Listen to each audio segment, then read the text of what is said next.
I first heard of global warming in the 6th grade. It seemed like science fiction to me. I didn't even think about it again for nearly 2 decades. There he is. Hi.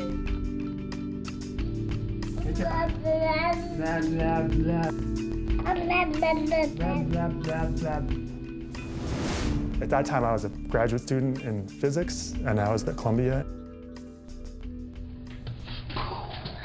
When my first son was born,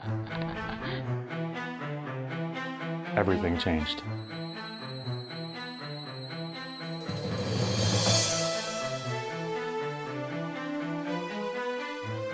So yeah, I'm like, yeah, let's go see what Al Gore has to say. So I watched the film, and at the end, he says, change your light bulbs and do a few other things like that. So I left the theater, and I was kind of shell-shocked. How can there be this incredibly scary thing on the one hand, and then on the other hand, the expert on this is suggesting that we should change our light bulbs, which is clearly not going to be enough.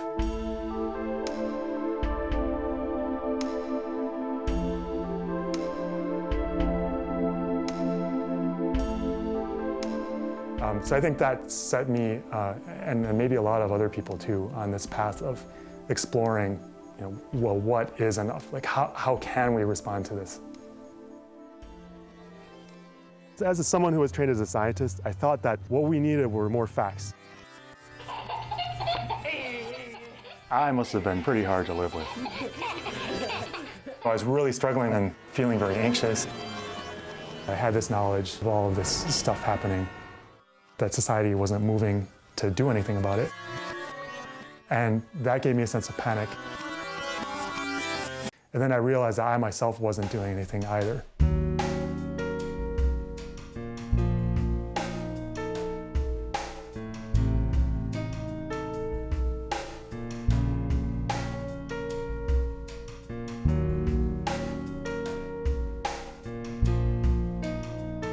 By changing ourselves, we send a message with how we live that goes far deeper than what we can say with words.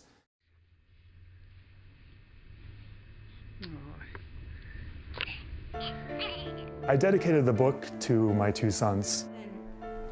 I made a dragon here in sculpture class. It was a really obvious decision. I have a violin lesson and soccer. And I have soccer. The book might not have existed if I hadn't had those 2 guys come into my life.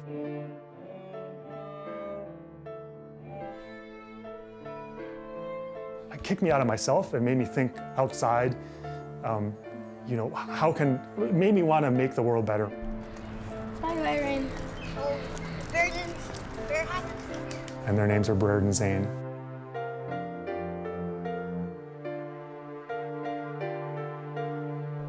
It feels a little surreal to be living this fairly normal middle-class suburban existence and teaching the kids to play the piano and the cello, and I'm not totally sure what the world's going to be like for them 30 years from now, 40 years from now, 50 years from now.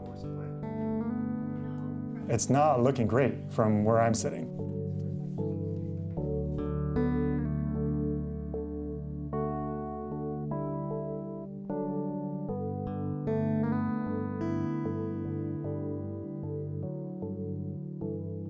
When he was ready to graduate, I hired him as a postdoctoral scholar here at Caltech. And he hired me to continue searching for gravitational waves.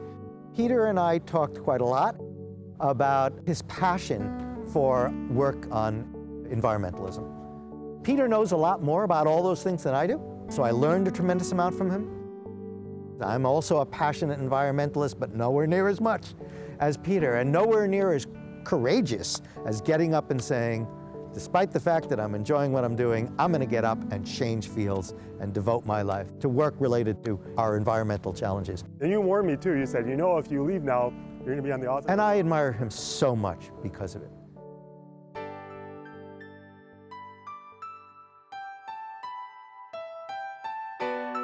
We moved out west so I could start working at Caltech. We moved from a tiny apartment in New York. I couldn't even tell when it was raining outside. I felt so disconnected from the natural world.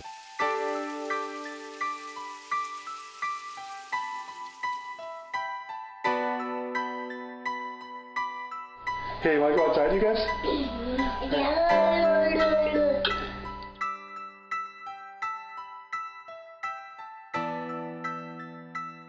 When we started looking at places, we could, rent a whole house like this for the same price as that tiny apartment in New York. And this particular house had this incredible avocado tree in the backyard that blew my mind.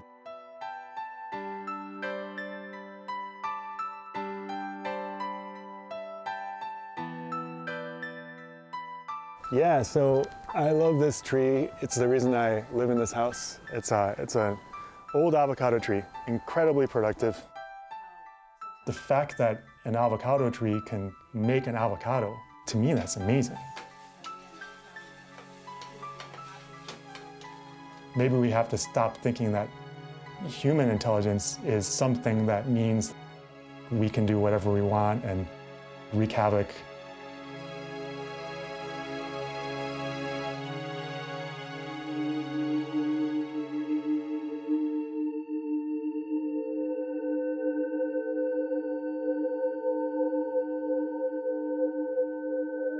The biosphere depends on balance.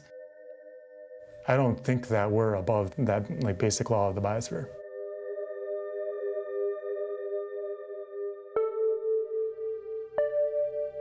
In my book, I mentioned the head, the hands, and the heart.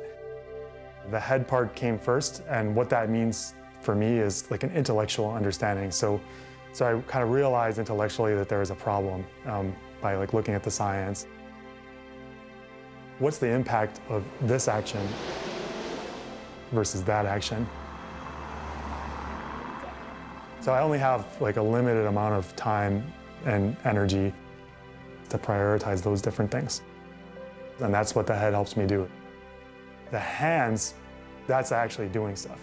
So that means gardening,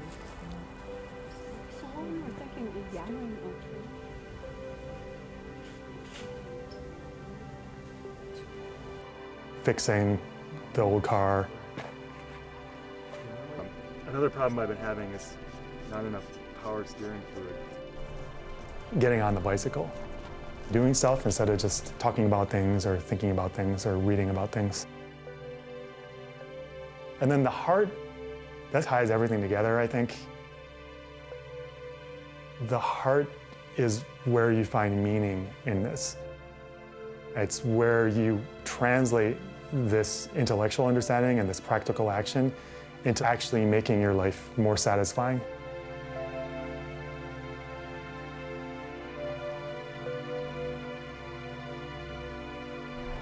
All right, pumpkin time.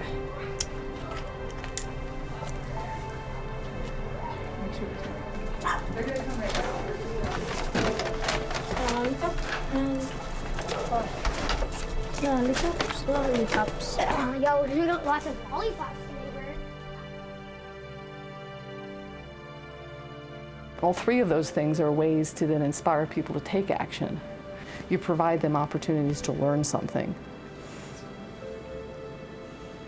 So you provide them opportunities for their hands. Some of the best motivation is this internal motivation we call intrinsic motivations, something that aligns with your moral principles. Peter, when he's looking at his own life, felt that he needed to have things more aligned. People do these more environmentally friendly things, they're actually happier. They've got more meaning in their life.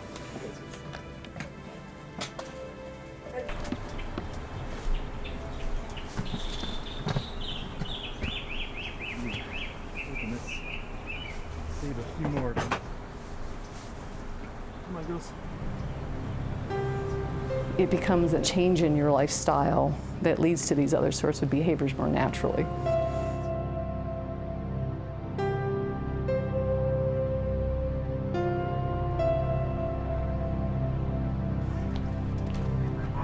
Peter introduced me to Vipassana meditation.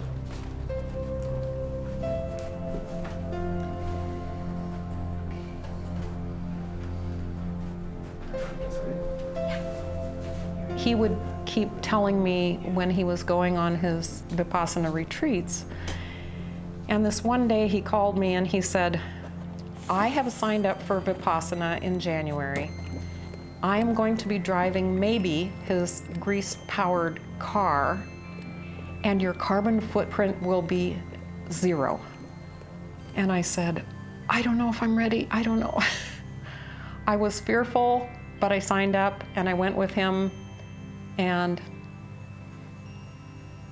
I'm a different person for that. In my early stages of meditation, I wanted a reminder, so I thought, hey, maybe I'd tattoo that on my arm. One of the words says samasati, awareness or correct awareness. The other one says upekkha, equanimity. You don't get bent out of shape. When something bad happens, you take it in stride. When something good happens, you don't let it go to your head. And what's in between those two is a floating peace. And it's a peace in the face of adversity that carries me. So this is the California Vipassana Center. So yeah, I just come here and meditate. The courses are all free. So you can come up and be a student, or you can come up and you can serve. So that way you might be helping out in the kitchen, cooking food, or cleaning up. The whole center is run by volunteers. When I meditate, I feel like I don't have any stress, and I don't care what people think, and I'm just doing my thing like as best as I can do it, and I just feel so peaceful and okay being me, okay with the fact that I'm only here for a short time, aware that there's all this messiness in human interaction, but okay with it and not taking things personally. I've been doing this for more than 10 years. It took me a long time to finally establish a 2-hour-a-day practice, so an hour in the morning and an hour at night. That's what really works for me. That's what keeps me not feeling stressed. When you're meditating and you're trying to concentrate, you feel every moment going by, like this moment and the next moment and the next moment. And how you can experience them as they come one after the other. That gives you this sense of the finiteness of your life. When you're in that moment, experiencing that one moment, you see how life is just this series of moments, this flow of moments one to the next, and how at some moment it will be the last one.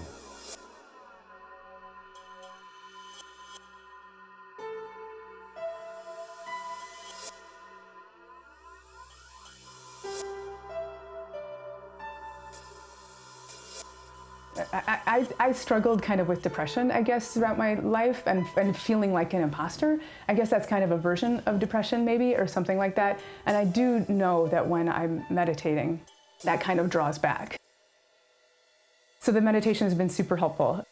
It helps you to tune out all the nonsense that our culture is constantly spewing, both kind of explicitly and implicitly in terms of what we think we're supposed to value or what we think life is about. A really important way that meditation has benefited me is in terms of how it helps me relate better to the people in my life. Yeah, that's it. There were some Brussels sprouts over my shoulder. What we do in normal life is when we feel bad, when we're angry, or when we're depressed, or when we're feeling anxious, or whatever we're feeling that's a negative feeling, we don't keep that to ourselves. We give that out to everyone that we see. We give it out to the people closest to us the most, because socially speaking, it's a little less acceptable to get mad at a stranger. But we're constantly giving this, you could call it a gift, I guess, of negativity to all the people around us.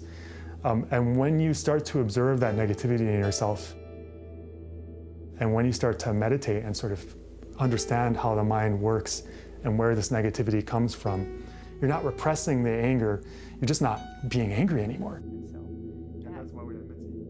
Yeah, well, okay. And then you stop giving the gift of that negativity to the people in your life. Whether it's a deep relationship like your spouse or your child, or a more casual relationship with a coworker, it can't help but make these relationships better. So I have a friend, and he lives in Oakland. My family calls me Pancho. And he lives in a little house there that he calls Casa de Paz. Casa de Paz, House of Peace.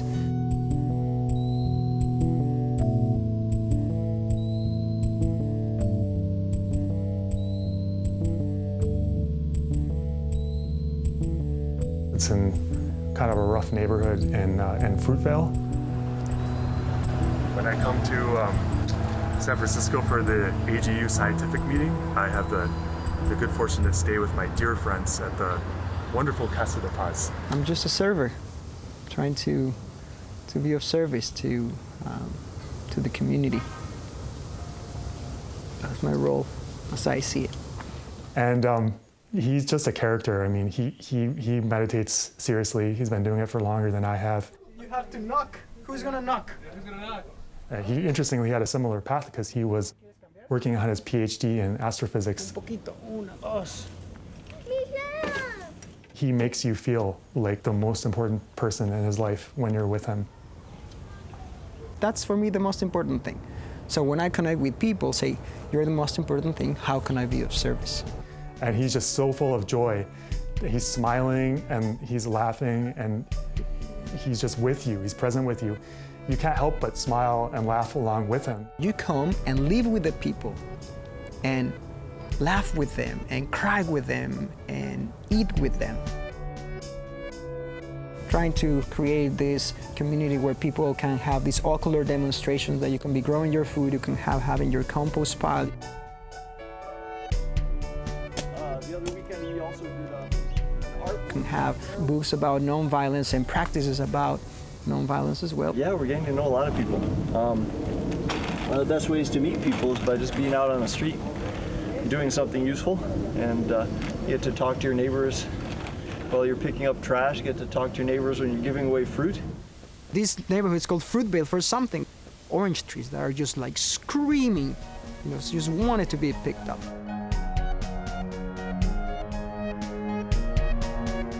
We just go and get the fruit, and then on Sunday we give it away, no strings attached to the neighbors.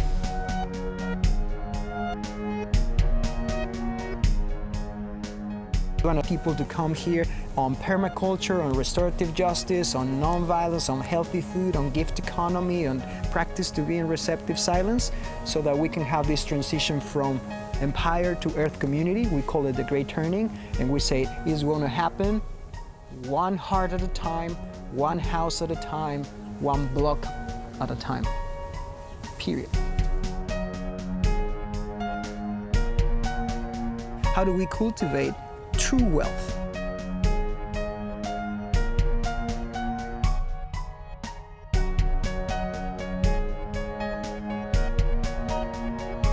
It's not about myself.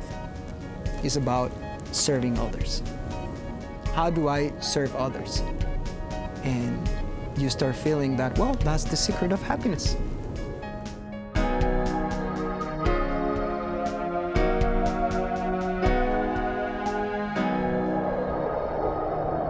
So here's what my emissions look like in 2010. About 23 tons per year. That's pretty close to the US average, most of it from flying. And over 4 years, I made a lot of changes to my life, and this is what my emissions look like in 2014. So I'd reduced by more than a factor of 10. If you decide not to fly, and the plane goes with that empty seat, it's true, it's almost the same amount of emissions. If 300 people decide not to fly, then they fly one less plane, and then there's less emissions. You know, and if 3,000 people decide not to fly, then they fly 10 fewer planes, and again, there's much less emissions. It's the same exact thing whether you decide to, stop eating meat and become a vegetarian, whether you decide to stop driving in your car and ride a bike. But if you take it one step further, you could apply the exact same argument and say, well, why does it matter whether I ride my bike or drive? Because there's 7.5 billion people on this planet. So if I don't drive, then it's not going to make any difference. And we're still going to have global warming. And you're right, factually that's true. But that's exactly why we're in this predicament. We walk to school every morning. Sometimes the kids bike, but usually we walk. And I walk them up the hill and then just get in my bike and put Mitzi in the carrier here, and then we bike home. And yeah, it's just a really nice time.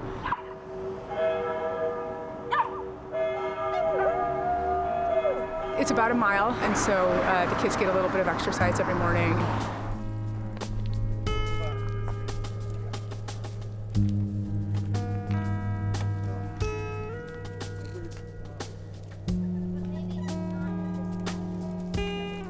I love it because it feels like after the bike ride, I feel like my brain works really well. I just feel really energized, and I think it makes my work better. It's making me healthier too. And it's taking another vehicle off the roads, which is good. How much time am I emitting? And flying was like 3/4 of what I was emitting. And so I decided I gotta stop flying so much. And I gotta look at my life and how can I stop emitting fossil fuels?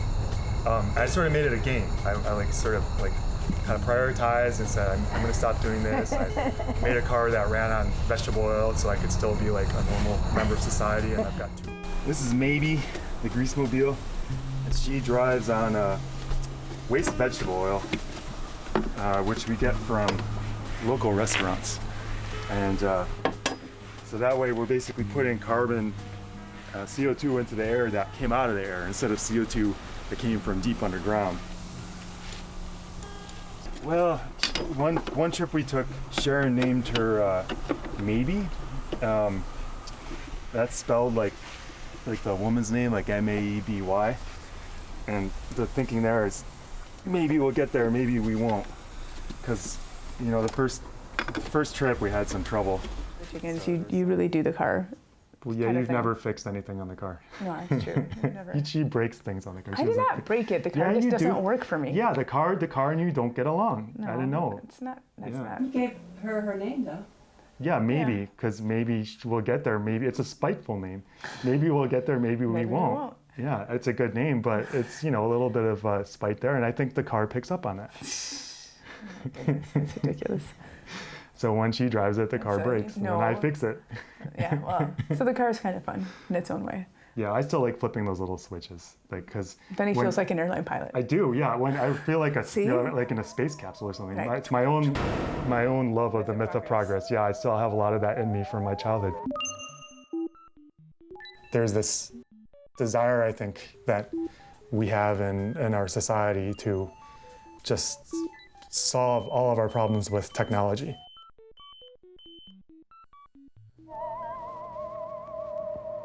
But I think there are some situations where more technology isn't the best option. The burning of fossil fuels has really fueled this myth of progress, this myth that we can do anything with technology. And now it's gotten us in a bit of trouble with global warming. So I'm not saying we should go back to any kind of primitive living. What I'm saying is I think we should keep constantly looking at how can we do better? How can we push society and into a kind of a whole new mode of its relationship with energy. Now, how can we live in an entirely new way? Because I just feel like there's a better way to live. So we're heading down to the sushi restaurant in Pasadena where we can get some waste veggie oil. All right, so right now, Maybe's running on diesel. That's what these lights mean. That when they're lit up, it means she's running on diesel. She's got to get to about 80 degrees Celsius before I switch to veggie oils. So we try to do most of the driving in this car. Sharon takes this car down to UC Irvine about once a week. Every time she does that, that's 100 miles. And then if we take it all the way to Chicago and back, that's at least 4,000 miles. So it does add up. All right, so now we're at 80 degrees Celsius, It's time to switch to veg. I still get a thrill every time I switch those switches. So yeah, I don't know, it's like, to me, this is sort of like a little boy kind of thing. And I don't know, it's just, sort of just makes me happy. Discovery, roger, go at throttle up. Discovery, go at throttle up. Space Shuttle Discovery still on its way to orbit after a successful ascent up through main engine cutoff. Yes, nice to be in orbit. Now we're running on veg oil. It is hard to live in Los Angeles with young children without a car. I know people that don't have cars, but I don't think I know any that have children who don't have cars.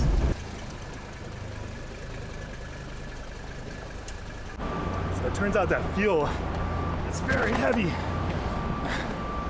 All right, 3 more.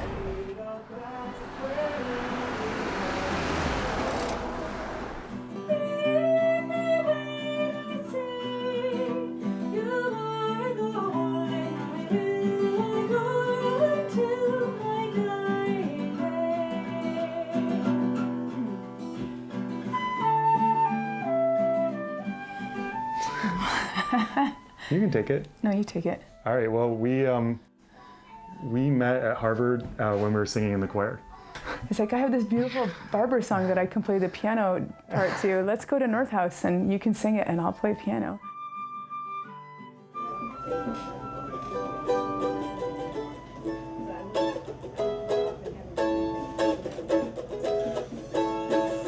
Peter walked in here with his wife one day, maybe about 4 years ago.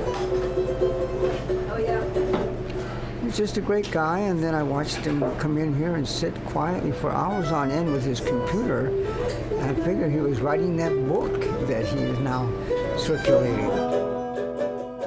If you reduce your emissions, that's good, but if you don't let the world know that you're doing that, if you're an artist, make art about it. If you're a musician, make music about it. If you're a writer, write about it. However you can get the word out.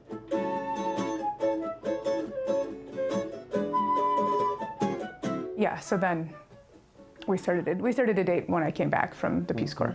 So she came back from the Peace Corps from Mongolia, and she was at her parents' house, and I knew she was single. So I waited like a week so that she would get bored, and then I gave her a call, and we went out on our first date. Instead of putting all the garbage in the landfill. I think it's safe to say that we both wanted a third kid. Same. I kind of resisted strongly and wanted to stop at 2. And a huge reason for that was population growth, because 2 kids is below replacement rate. So, if you want to take personal action on population growth, then having 0 kids is obviously the best. I've personally chose not to have children. I still obviously respect if someone wants to have a child. To me, it's a human right. But personally, one of the ways that we can reduce our impact substantially is to not have children. If you are going to, though, I think take it as an opportunity to really try to raise a change maker that's going to really try to make the world a better place. I mean, I optimistically want to believe that the entire planet's worth of people will find the wisdom to stabilize at 10 billion. 10 billion sounds like too much to me. There's no way you can stop 10, but I can imagine, and I mean, in the next few years, or at least in the next decade, but Short of some kind of catastrophic thing happening, which you can't predict. Right. Pretty unpredictable, but there could be nonlinear changes. Like Donald Trump starting a war with China. But I just really wanted kids, and and so I figured maybe, I often talk about the path that I'm on being sort of a middle path, not like totally extreme. I've taken fossil fuel, my emissions down by 1/10, from 20 tons to 2 tons. Getting all the way down to 0 would be really tough. So maybe having 2 kids instead of 3 is another example of that middle path. But it's been really wonderful having those guys. Here they come. Yeah, and here they come. This living with less fossil fuel, it's really low tech. It's pretty earthy, and I kind of enjoy that. It's affordable. I mean, I actually save a lot of money by doing all this stuff. But I have a lot of friends who take a very different route to actually spend some money to put up solar panels, to put up a solar hot water heater, and maybe to build a LEED Platinum certified house, for example. I have friends in my community who do that, and then a well-known person who lives near here who does that as well is Ed Begley Jr. So maybe we can go talk to him and see his house. I call it low energy living, but my wife might use different words for it. Yeah, if he had his way, we'd be in a yurt in Topanga. My wife spent 2 years in Mongolia. Well, she's definitely not me. Yeah, I put my boots back on because... You know, you can't make gasoline on the roof of your house, but you can make electrons. Yep. And if you make enough of them, you can run a house and charge a vehicle. Another important piece, I think, which doesn't get talked about as much, is just to use less. Exactly. I think it's our obligation as Americans to be more energy independent, and we have nearly endless hot water just from the sun, so it's a real good solar hot water. Even in winter. Even in winter. Yeah. Let's get off this roof. Well done, honey. What'd I do? The design of the house. I was just giving you very unusual praise. That is nice, I'll take it. They got it recorded on camera, actually said something nice about your contribution here. Yeah, I of course missed it, but you heard it, that's good. No, that's great. You just had a big breakthrough. Maybe we don't have to, we can cancel that therapy session. Exactly. All right, carry on. Bye, honey. Bye-bye, nice meeting you. Interior wall and still use 1,781. I gotta say, I couldn't afford any of that stuff. Well, neither could I when I started. When I started in 1970, I could afford very little. I did the stuff that I could afford. You start small and you build. You don't run up Mount Everest. You get to base camp and you get acclimated and climb as high as you can. I think as more of us start to make these kinds of changes, then you get sort of a grassroots shift, I think. And that's what I'm hoping for, at least, is that the impact of these things that we're doing can start to sort of shift the culture and then build awareness, and then people can start demanding large-scale collective changes from their leaders. I think there's a real connection between the individual change and the large-scale change. What we need to do is what we did effectively in California. We have a robust economy here. We have a robust tax on the wealthiest among us who can afford it. And we are strong on environmental laws, and that's good for the long term, as it turns out. If some of our environmental leaders started to kind of walk the walk, their message would spread more quickly than they can even imagine. Yeah. That's the ultimate amplification system. So. If they do it themselves, that gets the message out louder and clearer, and people really embrace it if they see that you're actually doing it. Environmentalism 2.0. I think so. All right. So proud to know you, pal. Yeah, thank you so much for your time, Ed. Thank you. Yeah. So, one of my favorite community groups of all is called the Citizens Climate Lobby. They have chapters all over the country. They've got chapters in Canada, in other places. There's one that meets here in Pasadena. It's called the Pasadena Foothills Chapter, and it was founded by my friend Rob Haw. I work at the Jet Propulsion Laboratory. It's a nice bike ride from here to work and back. I'm an interplanetary navigator, a spacecraft navigator. So I send spacecraft to various planets, land them on Mars, or send a spacecraft around Jupiter. It's quite exciting work. Because of that, I've got a pretty good grounding in science, and that's why I've been able to follow the science, the climate science that has been going on for a number of years. There's no excuse for people to not be aware of this, because it's been self-evident for such a long time. I've followed its developments. It's been ever present on my mind. I read this newspaper article reading how the psychologists were finding this strange new crop of psychoses arising, and then they called it climate disorders. And I kind of laughed at that, and I thought, oh. And then I kind of thought about it, and I said, oh, wait a minute, that's what I am. So these negative emotions can be things that can both be something people flee because it doesn't feel good, or it can be something I'm going to do something about. And so if you feel like you can do something, then those motivations will lead you to do it. I found a solution that I believe will work because it's bipartisan. Carbon fee and dividend is actually a very simple concept. Put a fee on fossil fuels at the mine, well, or point of entry. Next, return those fees back to U.S. households. Then, prevent business relocation out of the United States. So the carbon fee and dividend, the prices of fossil fuels would increase slowly year after year. So that's the hammer part. The carrot part is that all of this money that will be collected won't grow government. It will not go into government coffers. It'll all be returned to us, the American public. Peter Kalmus, climate scientist. I'm super grateful. And I hope that the book speaks to some of you, and it's one tiny little drop in this sea change that we need. So thank you, Jim, for giving me the chance to say that. Thank you, Peter.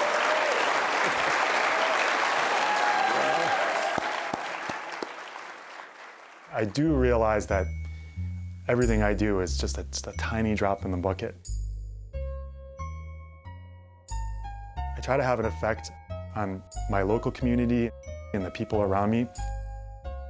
And I know that if there were people everywhere around the whole world doing similar things in their community,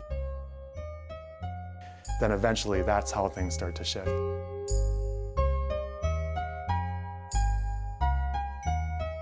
Nobody can do this on their own. So I completely agree with Peter that individual action is every bit as important as collective action.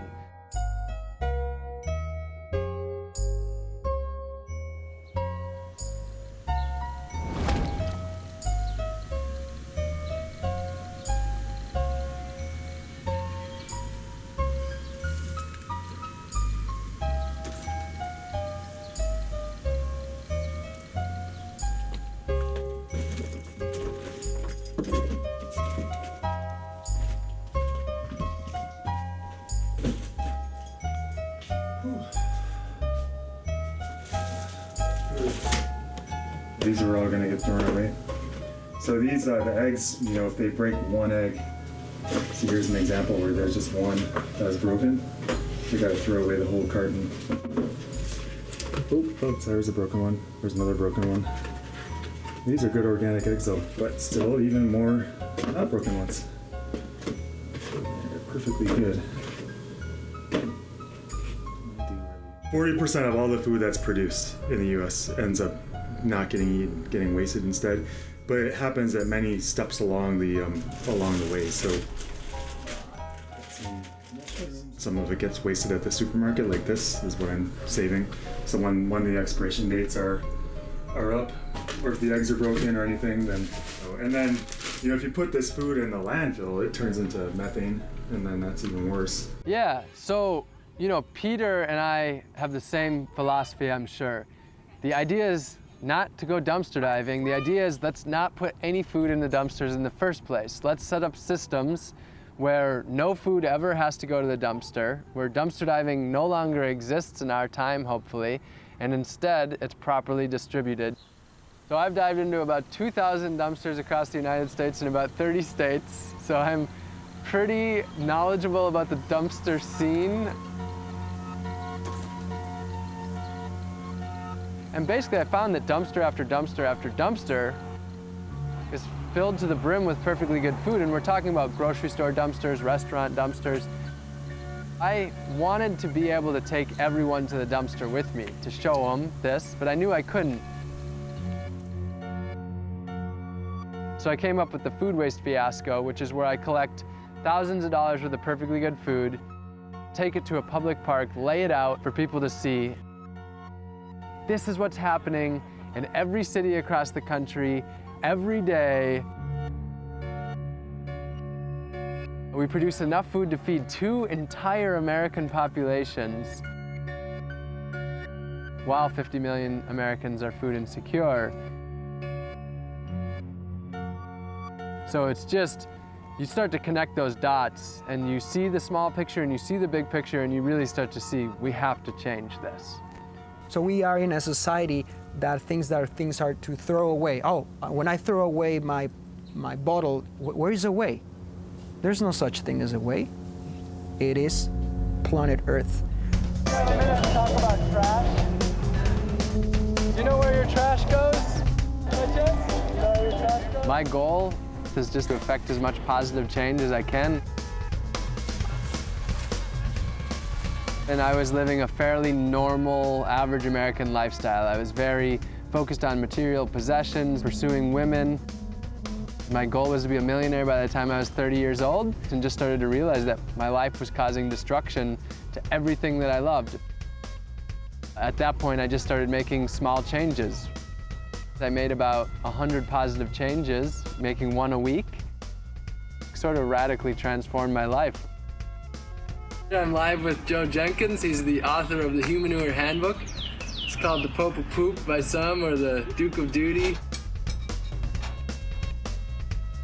Well, the reason I'm so excited to have him on is because I read his book about 2.5 years ago before I moved into the tiny house and started to compost and do humanure. So everything that I learned about it was from him, and the questions of safety, how to do it, I learned all of that from his book. Yeah, Joe Jenkins, he kind of woke me up to humanure. And he did it in a very gentle and humorous way, which I'm grateful that he did that, because I might have been turned off to it otherwise. After I got out of college, I had this bout of poverty, this low income, and I started a composting system. It wasn't until I was using that system for about 15 years that I researched it from a scientific point of view as a graduate thesis project. And then the whole book, the Humanure Handbook, came out of that thesis.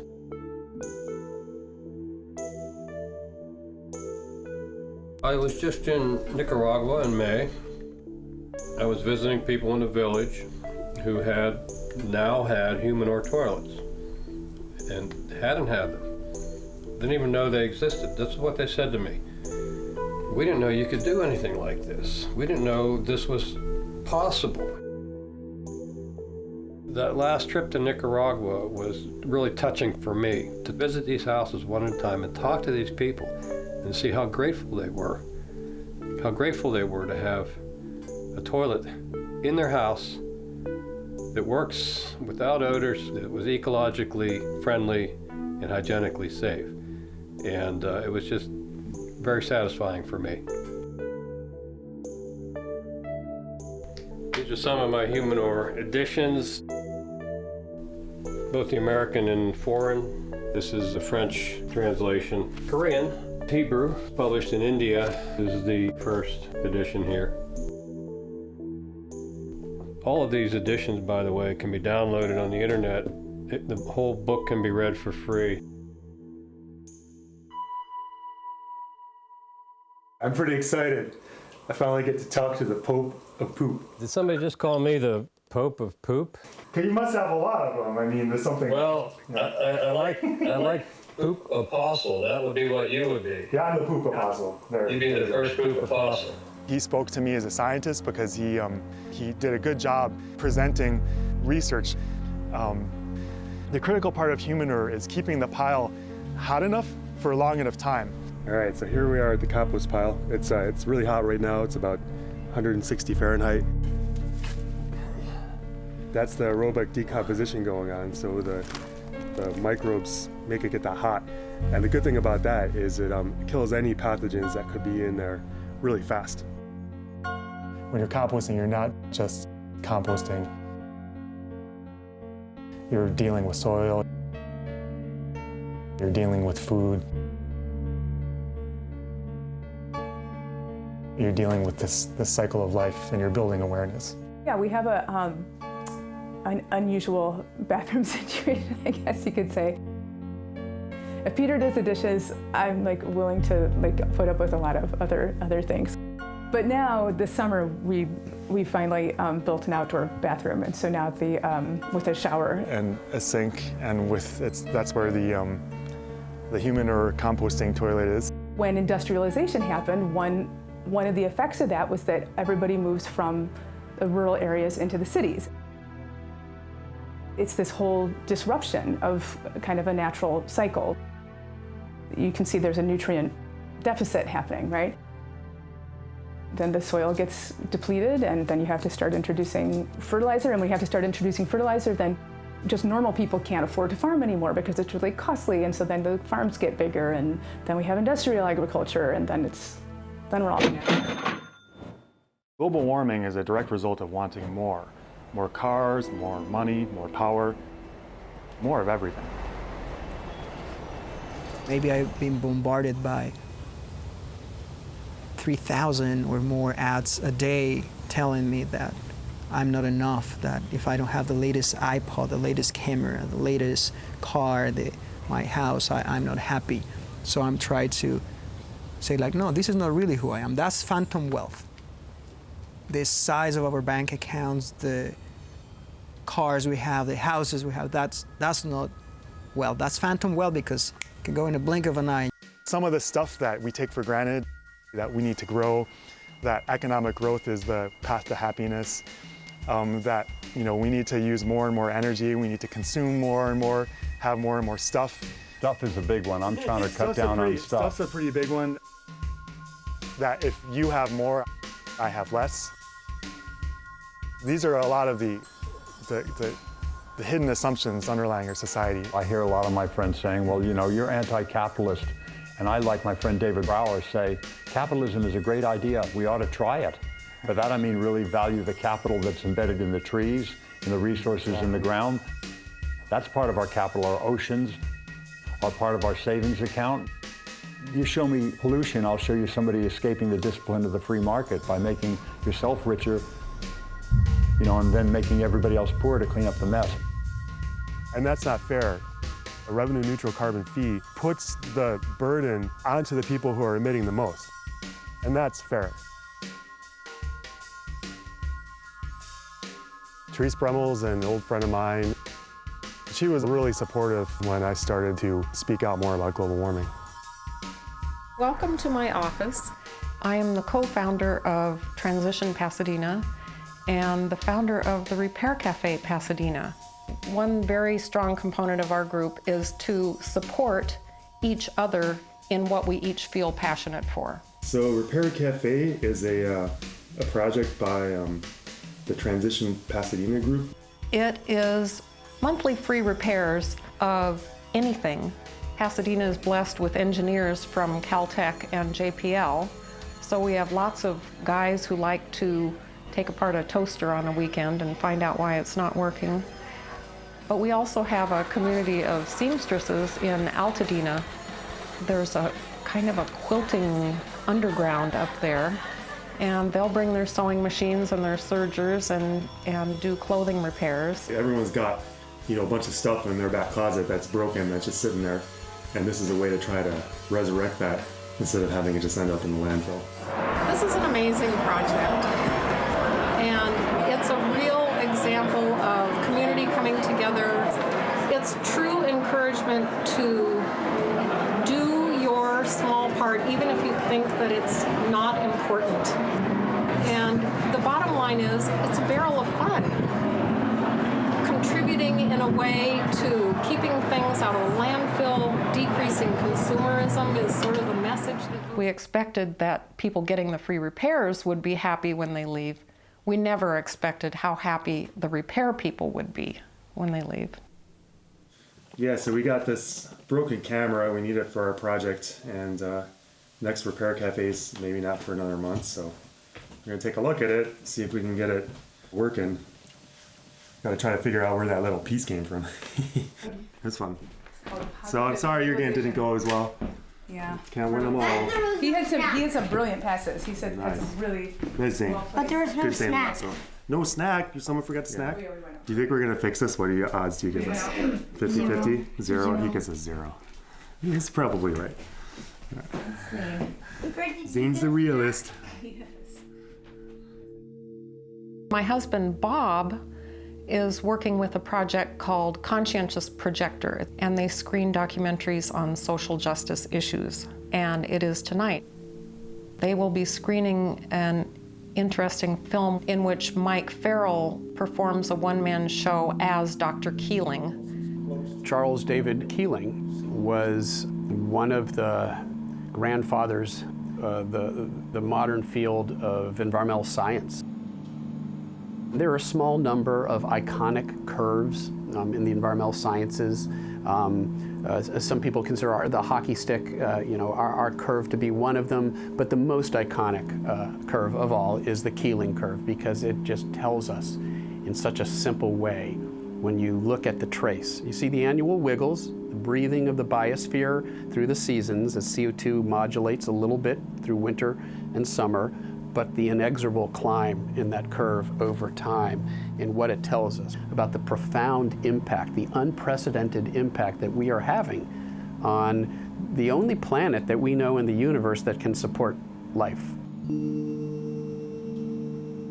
Our modern understanding of climate change and the risk that it poses is owed in substantial part to scientists like Keeling, who decades ago saw the problem coming. What's tragic is that we've allowed decades to go by now, decades of relative inaction, and now we've reached a near crisis point with climate change, where if we don't act now, and I mean now, to bring our carbon emissions down, then we are facing potentially catastrophic consequences for our planet. I was doing a lot of magazine writing back in the late 80s. One day I'm interviewing Kurt Vonnegut, and he kept chain smoking, and at the end of it he said, what's the use of going on about all this? The planet's doomed, we're all gonna die. I said, what are you talking about? He was talking about global warming. And that started it. I met Mike, who was a neighbor, and asked him, he didn't know me, I said, how do you feel about global warming? And, well, because this odd man approached me on the street. He was taking out his garbage. I was taking out the garbage, and he said, you don't know me, but I'm interested in writing a play about global warming. And he had this scientist, David Keeling, who he said was really the kind of pioneer of the understanding of global warming. Yeah, I got involved with the Citizens Climate Lobby, and that was how I met Peter. Well, I think this is a great example of how normal people can take their talents and their connections and make something wonderful and speak out about this issue. Who are you calling a normal person? Both of you guys. You call yourself a normal person? I am a normal person. Well, I don't know about that. I'm pretty normal. It took me 4 years to write the book, and so I have to keep updating plots, get new data. Absolutely, yeah. George keeps coming and saying, well, we got to change this because we've discovered this new aspect of it. It's happening much faster than I thought it would. Yeah, 10 years ago. Yeah, I had no idea it would happen this fast. Yeah.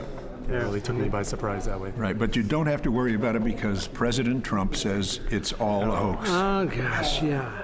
CO2 stays in the atmosphere a very long time. Now, scientists generally believe at least half the CO2 remains for hundreds of years, perhaps as long as 500. Anybody have any idea what was happening in 1414? I think Joan of Arc was born around then. In any case, very little CO2 was getting produced. I know they didn't burn Joan till much later. Here's a simple breakdown of how climate change feedbacks work. As carbon dioxide accumulates in the atmosphere, it raises temperatures. The extra heat evaporates water from the ocean and soil into the atmosphere. Warming oceans give us melting ice. While ice and snow reflect sunlight, seawater absorbs it. And so you've got warmer seas absorbing more sunlight and getting warmer and warmer. Suddenly, negative events, multiple emergencies are happening all at once, all over the planet. You're trying to deal with them all, and you can't. We have the ability to face what confronts us. What is needed is the will. I urge you to find the courage to join with others of like mind, sound the alarm, and demand that those in power act in the best interests of future generations of this planet. Time is short.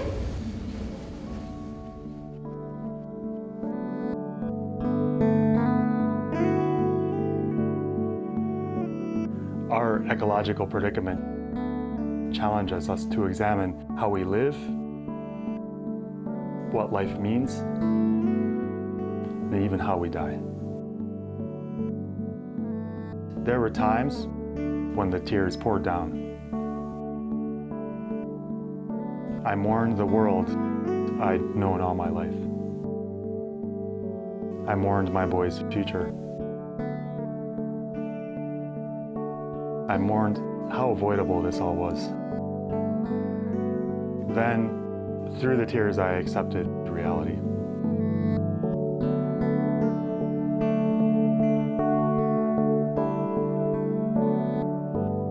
Whatever you do, do it in the spirit of dance, gracefully, and with a smile.